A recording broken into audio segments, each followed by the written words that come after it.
Deus abençoe. Vamos meditar na Bíblia. João, no capítulo 2, versículo 1. 2 dias depois, houve um casamento no povoado de Caná, na região da Galileia, e a mãe de Jesus estava ali. Jesus e os seus discípulos também tinham sido convidados para o casamento. Quando acabou o vinho, a mãe de Jesus lhe disse: "O vinho acabou." E Jesus respondeu: "Não é preciso que a senhora diga o que devo fazer. Ainda não chegou a minha hora." Então ela disse aos empregados, presta atenção, façam o que ele mandar. Ali perto estavam 6 potes de pedra. Em cada um cabia entre 80 e 120 litros de água. Os judeus usavam a água que guardavam nesses potes nas suas cerimônias de purificação. Jesus disse aos empregados: "Encham de água estes potes." E eles os encheram até a boca. Então, em seguida, Jesus mandou: "Agora tirem um pouco de água desses potes e leve ao dirigente da festa." E eles levaram.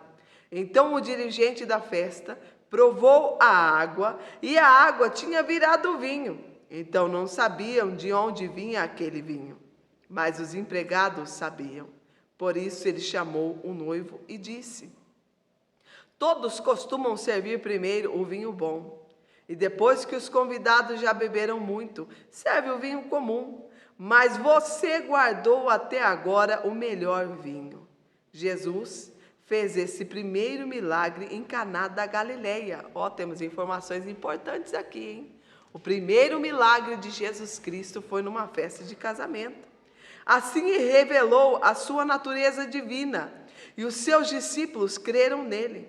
Depois disso, Jesus e sua mãe e seus discípulos foram para a cidade de Cafarnaum e ficaram alguns dias ali.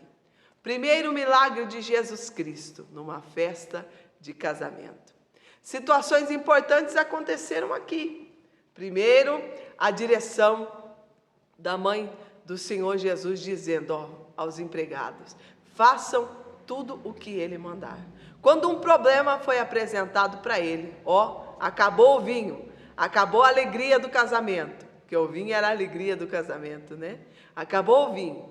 Ela disse: faz tudo o que ele mandar. Quer dizer, vai e faz. Eu já falei sobre isso numa das orações que eu faço no período da manhã, né? Inclusive um convite para você, e você que não tem assistido, começar a assistir a oração da manhã, às 4:50 da manhã já está aí para você acompanhar.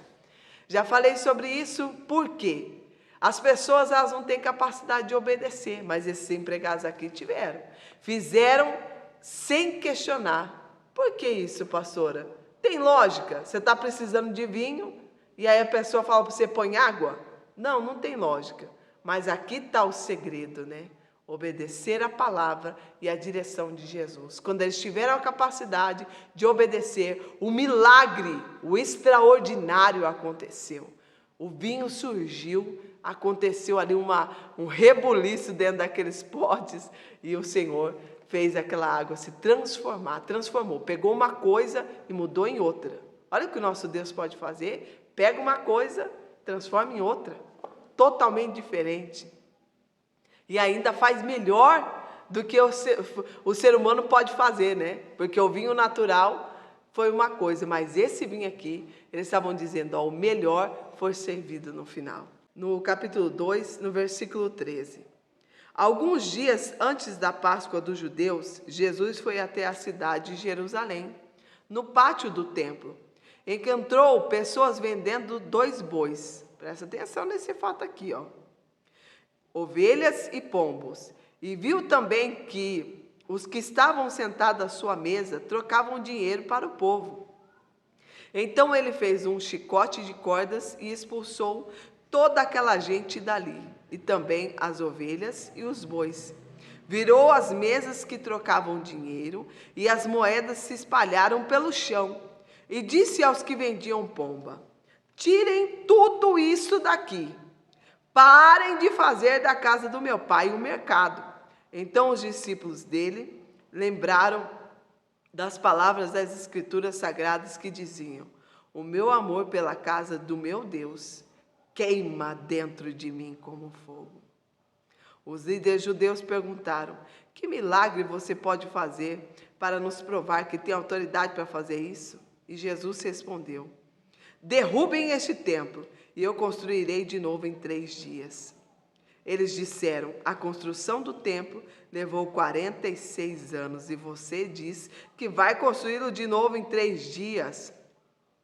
Porém, o templo do qual Jesus estava falando era o seu próprio corpo.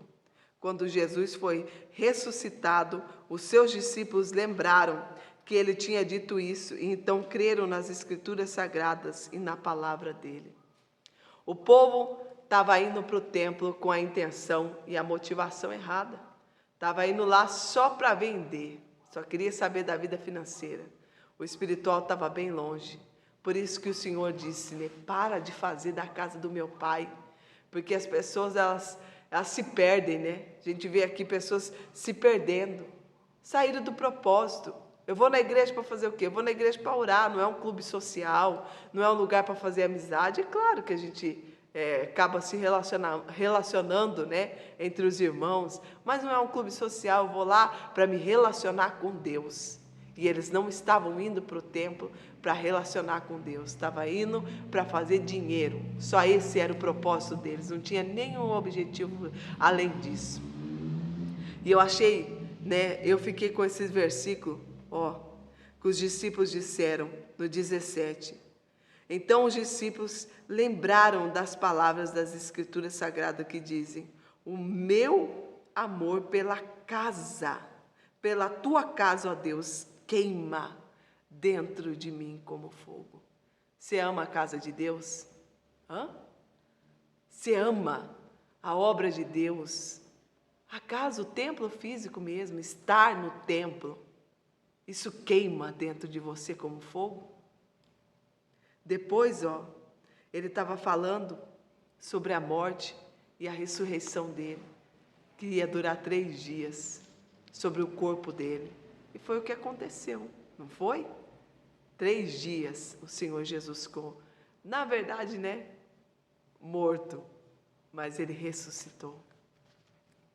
23. Quando Jesus estava em Jerusalém, durante a festa da Páscoa, muitos creram nele, porque viram os milagres que ele fazia.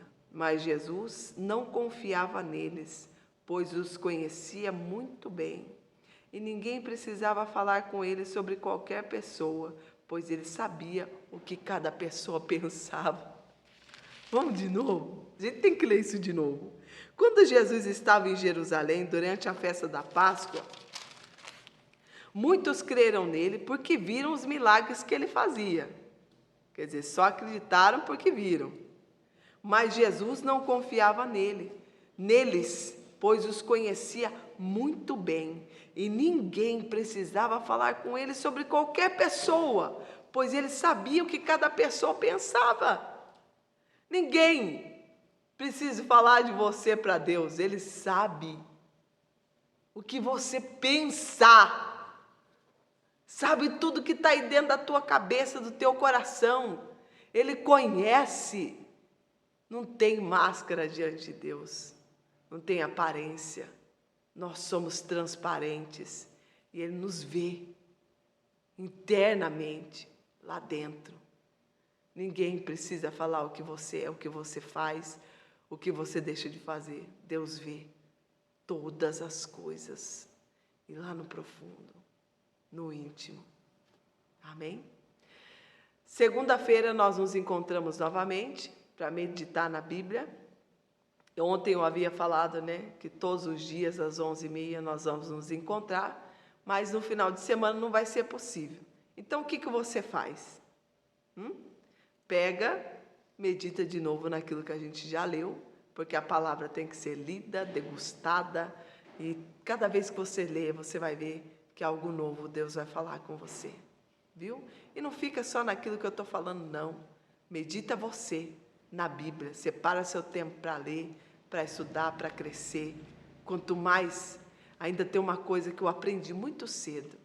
Tem uma coisa, várias coisas, né? Mas uma das coisas que ninguém pode tirar de você, que é o seu relacionamento com Deus e conhecimento. Ninguém pode tirar isso de você. Tenha capricho de conhecer a Deus e conhecer a sua palavra. Amém? Nos encontramos às 19h30 no templo para orar, buscar, clamar pela libertação. Domingo, culto de adoração às 8 horas da manhã em Guapiaçu, às 19h30 em São José do Rio Preto. Que Deus te favoreça, que seu final de semana seja espetacular. Não esquece, hein? Não é porque eu não vou estar aqui com você às 11h30 amanhã que você não vai ler a Bíblia. Medita naquilo que a gente já estudou ontem e hoje, e segunda-feira a gente se encontra de novo. Que Deus te abençoe.